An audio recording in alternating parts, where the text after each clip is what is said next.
Claude Chapez, les versets 17 à 22. Si vous avez cette portion, nous allons lire ensemble.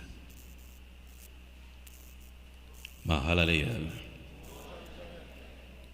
Lorsque Pharaon laissa aller le peuple, Dieu ne le conduisit point par le chemin du pays des Philistins, quoique plus proche, car Dieu dit, le peuple pourrait se repentir en voyant la guerre et retourner en Égypte.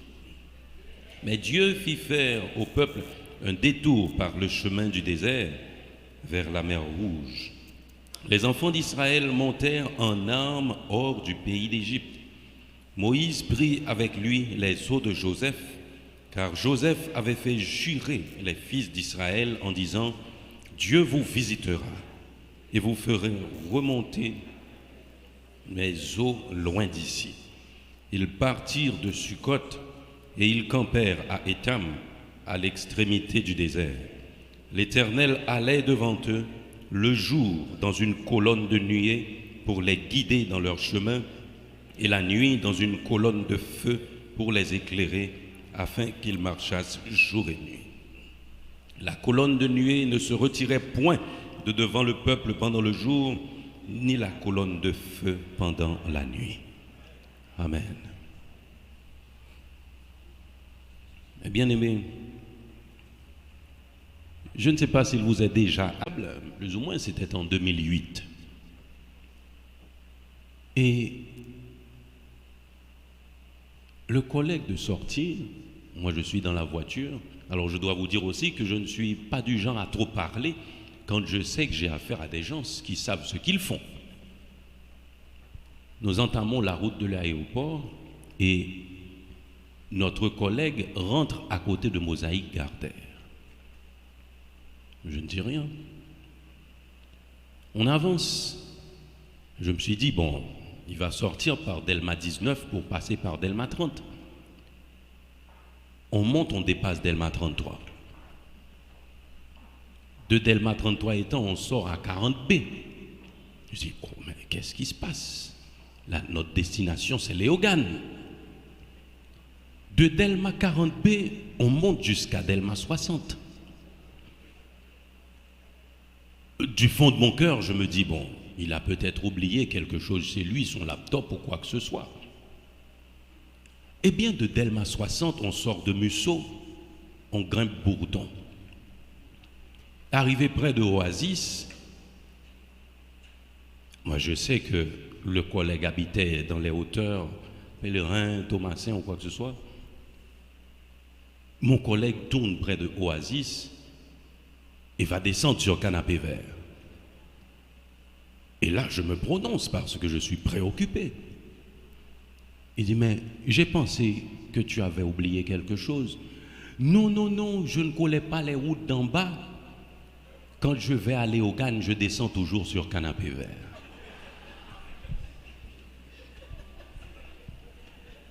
C'était ça le détour, mes bien-aimés. Je suis resté préoccupé pour toute la journée parce que ça a eu des conséquences sur ma journée de travail. Moi, j'ai planifié dans un certain nombre de temps, on sera déjà allé au Léogane, je commencerai à faire mes présentations et tout. Et pourtant, on a dû faire le tour de Port-au-Prince. Ça a été un détour qui nous a coûté plus de temps. Et au bout d'un moment donné, mon collègue était fatigué et a dû me passer le volant. Vous imaginez ce que c'est que les conséquences d'un détour? Aujourd'hui, c'est différent parce qu'avec les technologies, il y a des applications qui nous donnent l'itinéraire, les routes les plus courtes, pour moins de temps et pour moins de dépenses aussi, parce que c'est de l'essence qui brûle dans le moteur. Mais avec Dieu, ce n'est pas toujours aussi simple, mes bien-aimés. Nous venons de lire dans Exode, au chapitre 13, les versets 17 à 22, un grand détour. Un grand détour. Et à partir de ce détour, je sens dans mon cœur de vous dire ce matin que Dieu, il écrit doigt sur des lignes courbes. Dieu, il écrit doigt sur des lignes courbes. C'est la raison pour laquelle, certaines fois, on ne comprend pas ce que Dieu fait. Et nous devons nous rappeler qu'il connaît l'objectif et il est droit. Même quand la ligne est brisée, même quand la ligne est courbe, Dieu, lui, il écrit droit. À partir de ce passage que nous avons lu, nous découvrons 3 principes. 1. Dieu nous fait délibérément prendre des détours. Il ne nous laisse pas prendre, mais il nous fait prendre des détours. 2. Les détours sont toujours pour notre bien et pour notre croissance. 3. Il est toujours présent dans nos détours. Je reprends. Dieu nous fait prendre délibérément des détours. Ces détours sont toujours pour notre bien et notre croissance, et il est toujours présent dans nos détours. Le verset 17 me dit quelque chose. Lorsque Pharaon laissa aller le peuple, Dieu ne le conduisit pas par le chemin du pays des Philistins, quoique le plus proche. Ça, c'est un détour. Dans le pays des Philistins, il aurait fallu quelques dizaines de jours pour atteindre les frontières de Canaan. Cependant, Dieu a fait aller le peuple vers le sud, près de la mer du Jonc, voisine à la mer Rouge, et cela a coûté au peuple 40 ans. Cela a coûté au peuple 40 ans. Peut-être qu'aujourd'hui vous êtes dans un travail qui n'est pas votre profession.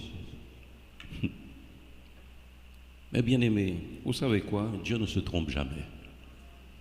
Vous faites quelque chose que vous n'aimez pas, eh bien prenez l'expérience. Dieu nous fait faire des détours. Certaines fois, même quand nous ne comprenons pas, nous devons marcher. Peut-être que vous êtes dans une relation avec une personne qui en aucun cas ne saurait être votre conjoint ou votre conjointe. Parce que cela arrive, ce n'est pas du premier coup qu'on fixe la date et qu'on fait tout. Prenez votre temps pour fignoler votre caractère, mes bien-aimés. Parce que si vous n'êtes pas prêt pour le mariage, Dieu vous permet de rencontrer d'autres gens afin de former votre caractère. Alors, ce qui arrive, cela peut même vous arriver de faire des études dans une discipline que vous n'aimez pas. Parce que, vu les situations, ce que vous aimez ne pourra pas vous aider à gagner votre pain. A priori, vous êtes obligé de faire autre chose. Ce sont les détours que Dieu planifie pour vous, mes bien-aimés. Restez dans les détours, parce que Dieu a le contrôle de tout. La chose, c'est que les détours produisent beaucoup de questionnements. Les détours produisent beaucoup de questionnements. Et souvent, ces détours nous conduisent au doute. Après les questionnements, quand nous n'avons pas de réponse, les pourquoi. Dieu m'aime-t-il comme il m'a dit? Est-il si proche de moi? Est-ce que Dieu veut vraiment mon bien dans cette situation où je me trouve? Est-ce que j'aurai du succès dans ce chemin que je suis en train de parcourir? Ce sont des questionnements que l'on se fait, mes bien-aimés. Rappelez qu'il y a toujours une raison pour les détours de Dieu. Nous sommes dans le temps. Nous avons un timing pour nos projets. Nous voulons avoir le temps de jouir de certaines choses. Mais nous pensons à la mort, nous pensons à la vieillesse. Même dans notre vivant, l'âge certaines fois ne nous permet pas de jouir de la réalisation de certains projets. Tout cela nous plonge dans la préoccupation. Et nous vous le disons ce matin, mes bien-aimés, se préoccuper, il y a une définition classique, mais la définition philosophique du fait de se préoccuper, c'est de payer des intérêts sur une dette qu'on n'a pas encore contractée. Vous voulez acheter une voiture, vous comptez faire un prêt à la banque ou dans une autre institution financière, mais vu le montant, vous dites, bon, avant même, je commence à payer les intérêts. C'est ça la préoccupation. Qui vous dit qu'on va vous accorder le prêt? La préoccupation, les intérêts que vous payez par votre préoccupation, ce n'est pas remboursable. Et fort souvent, après beaucoup de préoccupations, quand vous êtes prêt, vous n'avez même pas besoin de prêter de l'argent. Vous obtenez ce que vous attendiez. vous perdez de l'énergie, vous perdez du temps dans vos préoccupations. Je vous dis, mes bien-aimés, quand Dieu vous met dans un détour, rappelez-vous qu'il sait ce qu'il fait. Rappelez-vous qu'il est souverain. Même avec vos souffrances, avec vos déboires, Dieu sait ce qu'il fait. Les versets, quand on lit les versets 17, alors tout le verset 17, nous avons lu le 17a tout à l'heure. Lorsque Pharaon laissa aller le peuple, Dieu ne le conduisit point par le chemin du pays des Philistins, quoique le plus proche. A raison, car Dieu dit, le peuple pourrait se repentir en voyant la guerre et retourner en Égypte. Eh bien, c'était l'une des raisons du détour. Le détour de Dieu est toujours à notre avantage. C'est toujours à notre avantage. Dieu, il nous évite le pire. Il nous évite ce qui nous dépasse. Il nous évite ce que nous ne pouvons pas supporter. Et c'est la raison pour laquelle il est écrit dans 1 Corinthiens 10, 13, « Aucune tentation ne nous est survenue qui n'ait été humaine. Et Dieu qui est fidèle ne permettra pas que nous soyons tentés au-delà de nos forces. Mais avec la tentation, il préparera aussi le moyen d'en sortir. » Quand nous nous voyons dans quelque chose, nous devons nous dire quelque chose, mes bien-aimés. Ça aurait pu être pire. Si Dieu me permet d'arriver là, si Dieu me fait arriver là, c'est que je peux traverser. Le détour de Dieu a toujours une bonne raison. Vous voyez ce qui s'est passé avec les enfants d'Israël? Car Dieu dit, le peuple pourrait se repentir en voyant la guerre et retourner en Égypte. C'était un peuple affaibli après 400 ans d'esclavage. Alors, appelé peuple, bien sûr, parce qu'Israël avait l'appel de Dieu sur lui. Mais après 400 ans d'esclavage, il n'y a pas de nation, il n'y a pas de peuple. C'est une foule de gens. Dieu a suscité Moïse, mais il a dû dire à Moïse, je te fais Dieu pour Pharaon. Parce qu'il n'y avait pas de sentiment d'appartenance auprès de ce peuple. Il n'y avait pas d'unité auprès de ce peuple en esclavage. Mais Dieu, les faisant sortir du pays d'Égypte, a prévu que si cette foule de gens affaiblis par l'esclavage rencontrent la guerre dans le pays des Philistins, ils vont dire très clairement à Moïse, on retourne en Égypte, c'était mieux. Il les a fait rentrer dans un détour pour qu'ils ne soient pas découragés. Et dans ce détour, mes bien-aimés, nous trouvons ce grand rendez-vous, le rendez-vous du mont Sinaï. Le rendez-vous du mont Sinaï. C'est à Sinaï que le peuple a rencontré Dieu par l'entremise de Moïse pour savoir comment être saint devant Dieu. C'est par ce chemin de détour que le peuple a su comment obtenir grâce devant Dieu. C'est par le chemin de Sinaï que le peuple a su comment rendre un culte à Dieu dans le pays où il se rendait. C'est dans le désert que le peuple a su comment constituer une société et comment se constituer en armée. Mais sauter directement sur la guerre dans le pays des Philistins parce que la route est plus proche, ce n'était pas le cas. Ce n'était pas le cas. Votre détour aujourd'hui, mes bien-aimés, vous donne l'expérience de travail pour éviter de perdre le vrai emploi que Dieu vous réserve. Souffrez là où vous êtes, mes bien-aimés. Faites acquisition d'expérience. Quand Dieu va vous réserver le vrai boulot qui est à votre formation, là, vous n'allez pas perdre pour manque d'expérience. Gérez bien cette relation, restez dans la sanctification, dans cette relation que Dieu vous permet d'avoir. Dieu n'avait-il pas demandé à Osée d'aller se mettre avec une prostituée? Ça peut arriver. Si vous êtes dans une relation que vous ne comprenez pas, mes bien-aimés, aiguisez votre caractère, aiguisez votre personnalité, aiguisez votre tempérament, parce que Dieu vous réserve quelqu'un avec qui vous allez faire votre vie. Restez aussi dans la sanctification. Mais cependant, le travail qu'il y a à faire se fera avant que Dieu vous laisse cette personne qu'il vous réserve. Vous savez quoi? Romains, le chapitre 8, le verset 28 me dit « Toute chose concourt au bien de ceux qui aiment Dieu et de ceux qui sont appelés selon son dessein. » Si vous êtes appelés selon le dessein de Dieu, si vous aimez Dieu, si vous êtes enfants de Dieu, rien de ce qui se trouve dans votre vie n'est le fruit du hasard, mes bien-aimés. Soit le Seigneur le permet, soit il le fait lui-même. Et nous parlons ce matin des choses que Dieu fait. Il nous plonge fort souvent dans des détours. Mais ce que nous aimons aussi avec notre Seigneur, c'est que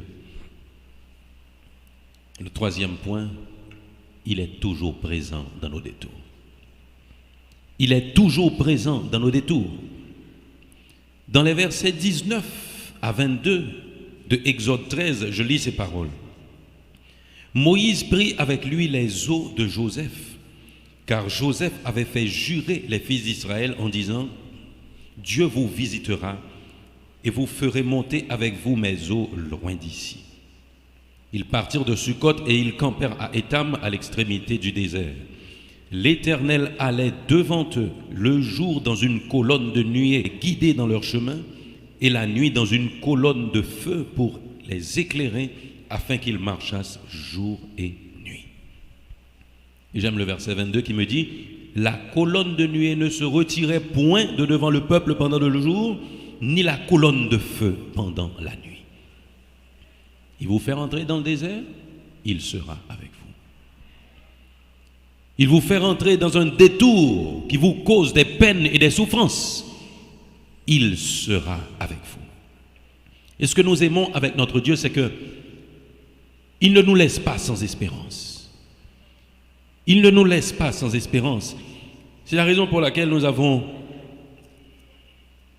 noté aussi ce passage que nous trouvons dans Genèse, au chapitre 50, les versets 24 à 26. À la mort de Joseph. C'est relaté bien sûr dans Exode, mais je lis le passage.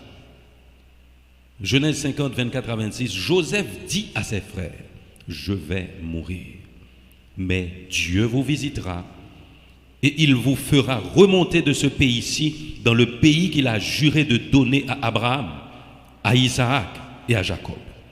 Joseph fit jurer les fils d'Israël en disant, Dieu vous visitera et vous ferez remonter mes os loin d'ici. Joseph mourut âgé de 110 ans, on l'embauma et on le mit dans un cercueil en Égypte. Alors, la version simple nous dit dans un cercueil, mais on avait mis les os de Joseph dans un sarcophage, avec tout ce qu'il faut pour conserver ces os. Et Moïse avait gardé les paroles de Joseph. Et c'est là que Exode 13 nous dit, Moïse prit avec lui les os de Joseph, car Joseph avait fait jurer les fils d'Israël en disant, Dieu vous visitera et vous ferez remonter avec vous mes os loin d'ici. Vous savez, mes bien-aimés, quand vous avez une promesse, il y a des étapes très souvent dans la réalisation de la promesse. Quand vous ne voyez encore rien, vous avez tendance à vous laisser décourager. Mais quand vous voyez ce que l'on appelle un commencement d'exécution, cela vous donne de la force. Cela vous donne l'espérance. Joseph les avait fait jurer et c'est après avoir emporté ces eaux qu'ils allaient atteindre la terre promise. Dieu a permis à Moïse d'emporter les eaux de Joseph. Si on vous dit que quelque chose va se produire, vous allez... Alors, je prends un exemple qui peut vous paraître banal. On vous promet une maison, quelqu'un vous dit, je vais vous donner une maison. Mais avant de vous donner cette maison, je vous invite à dîner. Et puis des années passent, point de dîner. Est-ce que vous allez penser à la maison? Non. Mais à partir de ce moment que cette personne vous dit « Je vous invite à dîner », la maison vous remonte à l'esprit. Et vous gardez l'espérance. C'est ainsi, mes bien-aimés, avec une promesse. Quand il y a un commencement d'exécution, la foi est affermie. La foi est affermie. Et c'est ce que Dieu avait fait pour le peuple. Moïse prit avec lui les os de Joseph. S'il était écrit depuis avant, il l'avait juré, et cela s'est produit, ils atteindront certainement la terre promise. Le détour est long, mais Dieu donne parfois un flash. Il vous laisse entrevoir le bout du tunnel, une lueur, parce qu'il est toujours présent. Et ce que nous aimons, c'est que sa présence n'est pas passive, comme nous le disons souvent. L'Éternel allait devant eux le jour dans une colonne de nuée pour les guider sur leur chemin, et la nuit dans une colonne de feu pour les éclairer, afin qu'ils marchassent jour et nuit. Et bien aimés, colonne de feu et colonne de nuée pour guider et pour protéger. Dans votre détour, Dieu va vous guider. Parce que s'il s'agit de détour, vous ne connaissez pas le chemin. En général, quand on effectue des travaux sur une route principale, quand vous entrez dans un détour, vous demandez, s'il n'y a pas de flèche, vous demandez à chaque fois au riverain, où est-ce que je dois tourner? Où est-ce que je dois tourner pour revenir sur la route principale? Mais Dieu, il va avouer nous non, on s'en bâton. La colonne de nuée et la colonne de feu étaient là pour guider les enfants de Dieu dans le désert. Il n'y avait pas de GPS. On ne pouvait pas se repérer. Et c'était un peuple qui revenait de l'esclavage. Cela veut dire qu'il ne pratiquait pas les voyages, mes bien-aimés. Il ne connaissait pas les routes. Et Dieu a été fidèle. Parce qu'ils ont pris le chemin du détour de Dieu par la foi. Dieu les a guidés. Le jour par la colonne de nuée et la nuit par la colonne de feu. Et cette colonne aussi était là pour les protéger parce qu'elle se trouvait entre l'armée de Pharaon et le peuple de Dieu. Quand Dieu nous fait rentrer dans un détour, il guide et il protège. Si aujourd'hui vous ne comprenez pas les choses, mes bien-aimés, rappelez-vous que Dieu est là. Il est vivant et il est fidèle. Quel que soit ce que vous voyez dans votre vie, Dieu est fidèle et il le sera toujours. En guise de conclusion à ce moment de réflexion, je lis pour vous